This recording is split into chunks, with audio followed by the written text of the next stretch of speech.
सागर राय जी। अगर राधे राधे महाराज जी। महाराज जी, क्या भगवत प्राप्ति के लिए नाम जप के साथ दीक्षा लेना जरूरी है? क्या सबको दीक्षा आवश्यक है? जैसे हम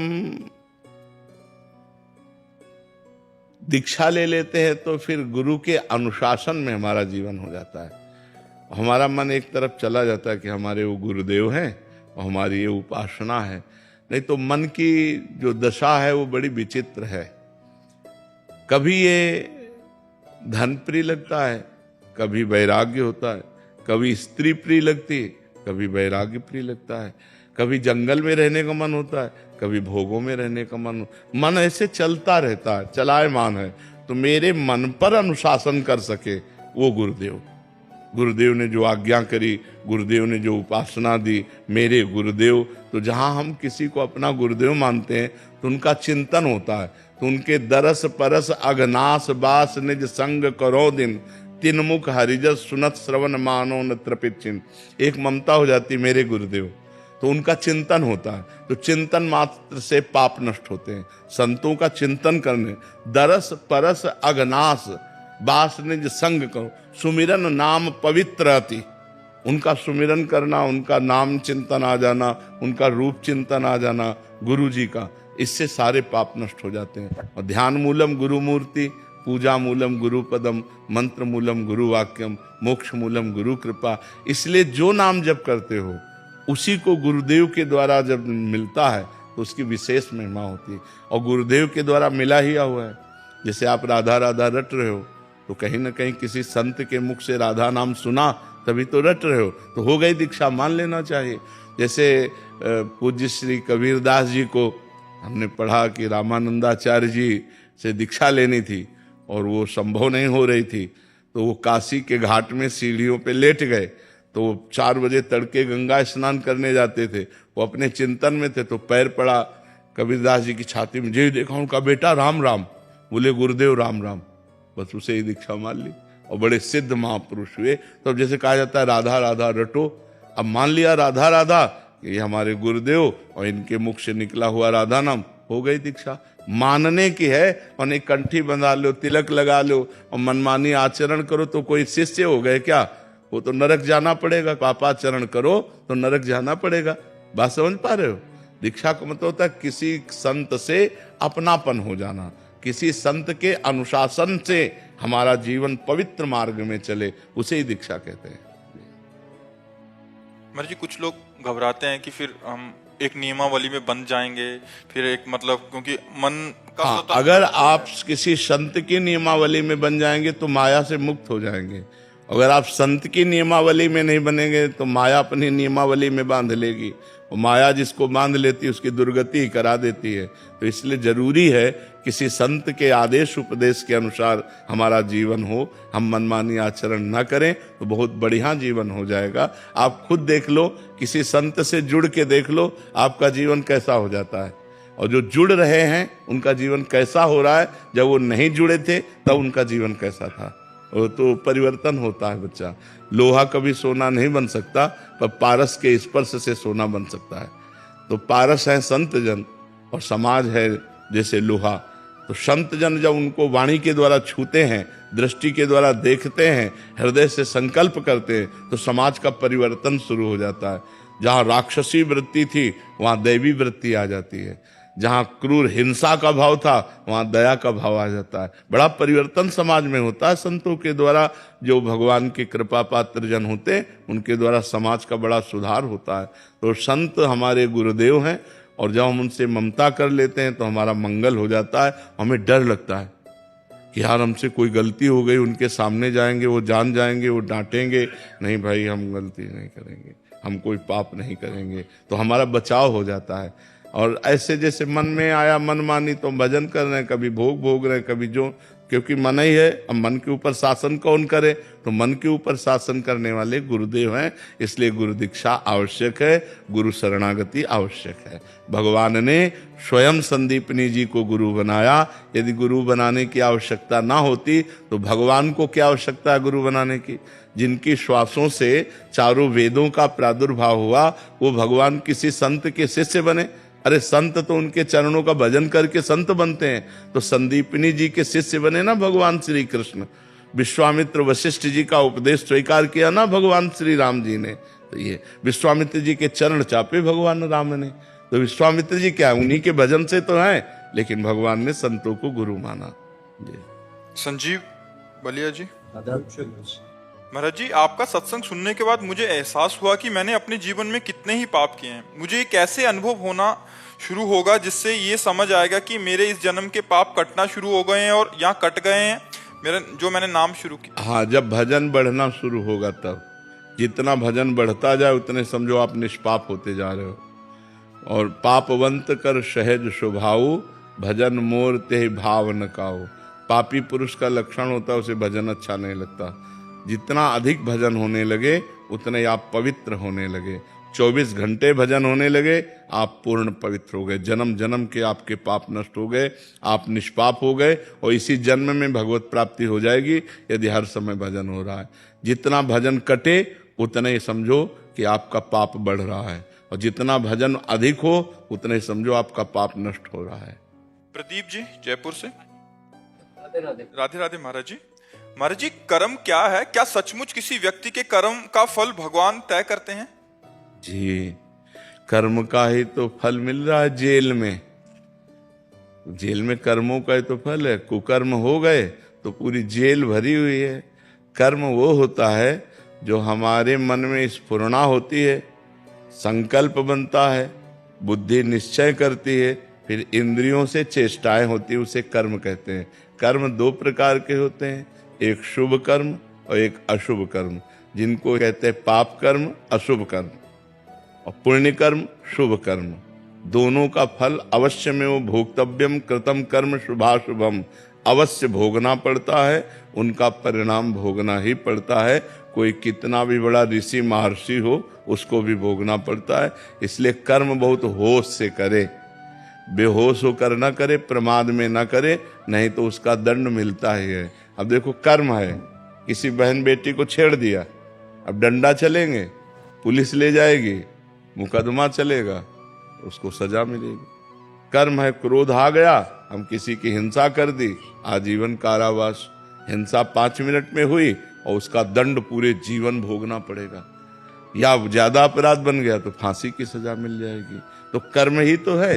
और अच्छे कर्म हो गए तो देखो राष्ट्रीय सम्मान मिलता है, समाज में आदर मिलता है, और यहाँ सुख मिलता है, और परलोक में भी सुख मिलता है। सारा खेल कर्म का है। कर्म प्रधान विश्व रचि राखा, और जो जस करे तासि फल चाखा। कर्म की प्रधानता से विश्व की रचना हुई है, जो जैसा करता है वैसा फल भोगता है। समझ पा रहे आप? इसलिए बहुत होश से कर्म करे, और होश बनाने के लिए नाम जप है। जब तक नाम जप नहीं तब तक बेहोश ही हो। जानते हो कि ये कर्म नहीं करना चाहिए, फिर भी करोगे।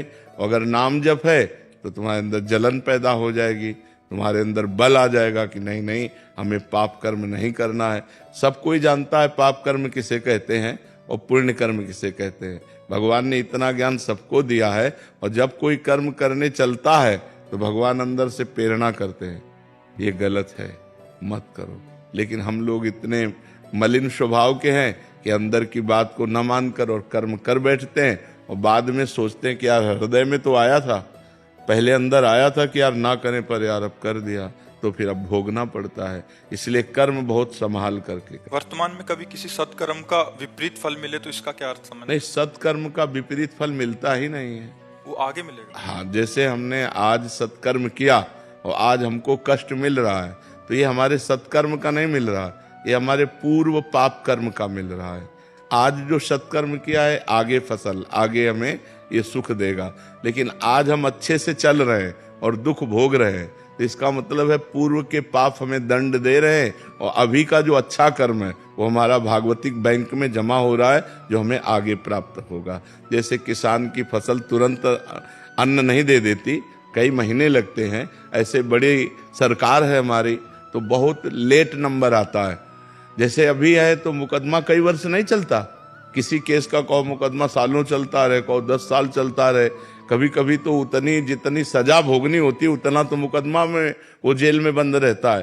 तो ऐसे ही भगवान की बहुत बड़ी अदालत है, अनंत ब्रह्मांडों के जीवों का हिसाब है, होता 1 सेकंड के कम हिस्से में है, पर जब होगा बहुत फाइनल में होगा, तो इसलिए बहुत समय लगता है। जैसे आज पाप कर्म किए तो कहो 5 जन्म बाद उसका दंड मिले जाकर तुम्हें, तो लगेगा हमने इस जन्म में तो पाप किया नहीं, लेकिन भोगना पड़ेगा, वो अवश्य में भोगतव्यम, क्योंकि जीवात्मा वही है, शरीर बदल गया।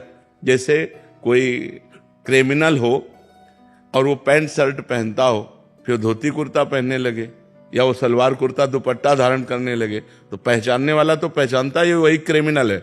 तो भगवान तो जानते हैं ना ये वही जीव है जो पूर्व जन्म में पाप कर्म किया है, तो उसको वही दंड दे देते, जाओ तुम्हें ये भोगना। अब इस जन्म में उसने कोई पाप किया नहीं वैसा, लेकिन पूर्व जन्म का पाप कर्म आकर उसे दंड देता है। जैसे संतों को है, मान लो कोई बचपन से संत है, देखो रामकृष्ण परमहंस जी के गले में कैंसर था, भाई जी हनुमान प्रसाद पोद्दार जी के उदर में कैंसर था, बड़े बड़े संतों को बड़े बड़े कष्ट भोगने पड़े, क्योंकि पूर्व में किया हुआ पाप भोगना पड़ेगा। भगवान को भी भोगना पड़ा, वो कानून से अलग नहीं रहते। भगवान ने छुप करके बाली को मारा व्याध की तरह, तो कृष्णावतार में अगले जन्म में अंतिम समय व्याध ही भगवान के चरणों में बाण मारता है, तब वो परम पद को जाते हैं। तो ये कानून है। तो भागवतिक जो कानून है वो एक राय भर नहीं बख्शता। भारतीय कानून में थोड़ा धोखा हो सकता है कि वकील चतुरतावश दूसरा प्रमाण पेश करके और दोषी को बचा दे और निर्दोषी को फंसा दे, लेकिन हमारे भगवान के दरबार में किसी वकालत की जरूरत ही नहीं, किसी गवाही की जरूरत नहीं। 1 सेकंड में उस जीव का हिसाब हुआ फाइनल। अब अगर उस हिसाब को बदलना चाहते हो तो नाम जप करो, दूसरों का उपकार करो, तीर्थों का अवगाहन करो, भगवान की कथा सुनो, जिससे सारे पाप तुम्हारे नष्ट हो जाएं। तो ये जो बल है ये तुम्हें बचा लेगा। नाम बल, भगवान का सेवा बल, परोपकार, ये बचा लेगा। अब दूसरों को दुख देना, पाप कर्म करना, तो फिर नाना प्रकार के नरकों को भोग कर यहाँ भी दुर्गति भोगनी पड़ती है। जैसे आपके पाप कर्म है पूर्व के, वो आप बहुत पढ़े लिखे हो, आप लाख उपाय करो आपको नौकरी नहीं मिलेगी, पढ़े लिखे डिग्री लिए घूमते रहो कोई। और कुछ ऐसे हैं कि आपसे ज्यादा वो मंद बुद्धि के, वो ज्यादा प्रवीण नहीं है, लेकिन वो निकलते चले जा रहे हैं, क्योंकि उनका पुण्य बल काम कर रहा है। तो यहाँ पुण्य बल, अगर सुख चाहते हो तो पुण्य करो, चाहते सुख हो और करते पाप हो तो पाप का परिणाम दुख मिलता है। शराब पी रहे हैं, गंदी बातें बोल रहे हैं, गंदे आचरण, एक एक चीज का फल है आपका। अगर आप बातें बोल रहे हो तो उसका भी फल है। मनुष्य जीवन कर्मयोग के लिए भेजा गया है। आप 1 मिनट भी फ्री नहीं हैं। आप 1 मिनट में जो करेंगे, आपके अंदर ही मन में बैठे हुए चित्रगुप्त तुरंत लिख रहे हैं। आपकी मन रूपी चिप में वो बिल्कुल सीन सहित जैसे चिप लगा दो ना तो पूरा टेलीविजन उसमें टीवी में आने लगता है, सब ऐसे सीन सहित चित्रगुप्त लिखते हैं। तो भगवान के सामने 1 सेकंड में पूरा वो चिप दिख जाती है, इसने क्या क्या किया जीव ने, बस उसको दंड मिलता है। इसलिए हर समय नाम जप करो, अच्छे आचरण करो, अच्छा भोजन पाओ, दूसरों का उपकार करो। यही मनुष्य जीवन है, यही देवत्व है। नहीं तो राक्षसी भाव में लोग विचर रहे हैं, अपने को धनी मानते हैं, बेविचार करते हैं, शराब पीते हैं, मांस खाते हैं, दुर्गति को प्राप्त होते हैं।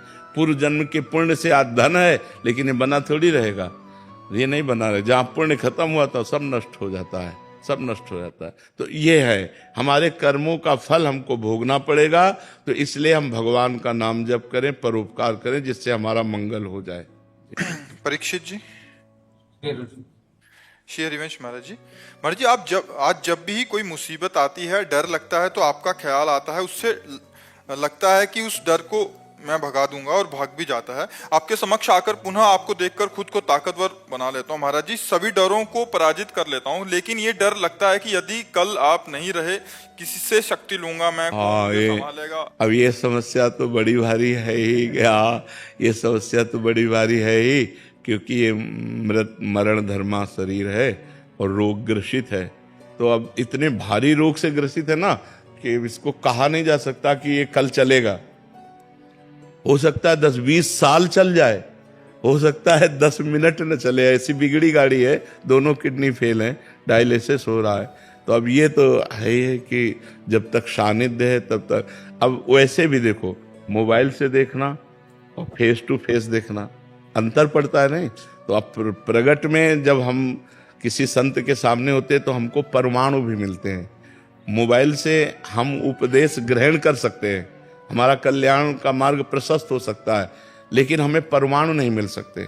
परमाणु तो फेस टू फेस ही मिलते हैं। अब जैसे आप देख रहे हो, आप बैठे हो इस वातावरण में, तो जो भजन के परमाणु हैं, जो भागवतिक परमाणु हैं, जो धाम के परमाणु हैं, वो आपके अमंगल का नाश कर रहे हैं और आपके दिमाग में बैठकर पवित्रता का विस्तार कर रहे हैं। ये मोबाइल से तो नहीं होगा ना। वो तो प्रगट में तो अब कितने दिन भगवान को रखना है ये हमको भी नहीं पता है। सब लगा रहता है महाराज जी। हाँ, आपको ही नहीं, लाखों लोगों का ऐसा प्रश्न है। लाखों, कई लोग तो रो के बोले ऐसा। और आपको आज ऐसा प्रश्न है, ऐसा हमारा भी प्रश्न है कि हम अपने गुरुदेव से संचलित हैं। अगर कल मुझे पता चले कि मेरे गुरुदेव अंतर्ध्यान हो गए, तो जैसे प्राण निकल गए ऐसा शरीर रह जाए, फिर क्या रह जाए। गुरुदेव बैठे हैं तो इतना साहस है कि हमारे गुरुदेव है ना। तो गुरुदेव एक बल है, गुरु एक तपस्या भजन उसका बल है। अगर वो मान लो ये तो आपकी श्रद्धा से हो रहा है, और वो अगर संकल्प कर ले, मान लो आप श्रद्धावान हो रहे तो आपकी बैटरी चार्ज हो रही, और अगर वो अपनी तरफ से संकल्प करके आपको दे दें तो आप तो महाबलशाली हो जाएंगे। तो ये बात होती है कि प्रगट तभी तो होता है कि सौभाग्य है कि प्रगट में संतों का संग मिले। नहीं तो जब संत चले गए तो फिर उतना बात का प्रभाव भी नहीं रहता। जैसे हम हैं तो मोबाइल में उतना प्रभाव भी पड़ रहा है, और जैसे हमारा शरीर न रहे तो अभी वो सब ऐसे हो जाएगा, फिर उसका वो प्रभाव नहीं पड़ेगा, उतना प्रभाव नहीं पड़ेगा। वो धीरे धीरे धीरे धीरे सब शांत हो जाएगा। तो प्रगट में जब तक संत रहते तब तक धूम मची रहती है। जहाँ वो अंतर्ध्यान हुए तो धीरे धीरे माया धूल डाल देती है उनके प्रभाव में, उनकी वाणी में, उनके। तो जब तक महापुरुष प्रगट में रहते हैं तब तक विशेष प्रभाव रहता है, और जब अंतर्ध्यान हो जाते हैं तो धीरे धीरे माया फिर धूल डाल देती है अपनी, और उनका प्रभाव अंतर्ध्यान हो जाता है। पर जो श्रद्धालु हैं, श्रद्धापूर्वक उनकी बात को मानते हैं, वो आजीवन उनकी बात पर मानकर उनका प्रगट अनुभव करते हैं। प्रगट अनुभव, जैसे नारद जी हैं तो हैं, सृष्टि में तो हैं पर हमारे सामने नहीं। अब हम अगर नारद जी की बात मानते हैं और नारद जी की भक्ति करते हैं तो हमारे सामने भावना में आने लगते हैं कि बीणा लिए नारद जी ऐसे हैं, भावना में आने लगते हैं। मतलब भावना में वो आए, वो केवल कल्पना नहीं है, वो हमारी भावना में आए। तो जैसे प्रेमानंद, अब आप बात प्रेमानंद की मान रहे हैं तो आपकी भावना में प्रेमानंद आएंगे, वो झांकी आएगी, क्योंकि भगवान ही प्रेमानंद है। ये शरीर प्रेमानंद थोड़ी है, प्रेम और आनंद तो भगवान ही है ना। तो वही आएंगे, वही तुम्हारी रक्षा करेंगे और वही आपको सपोर्ट करते रहेंगे। ये शरीर तो लिमिट समय का, आप कितना समय ये हमको भी नहीं पता है, आप कितने मिनट का है, कितने घंटे का या कितने वर्ष का, इसका कुछ पता नहीं, आपका भी नहीं पता। नहीं, इसका बड़ा विचित्र खेल है। बीमार बैठे रहते, स्वस्थ चले जाते हैं। ये भाई, ये भगवान की बड़ी विचित्र लीला है। तो आप चिंता न करो, हम तुम्हारे साथ हैं, चाहे ऐसे चाहे वैसे। ठीक है। अपर्णा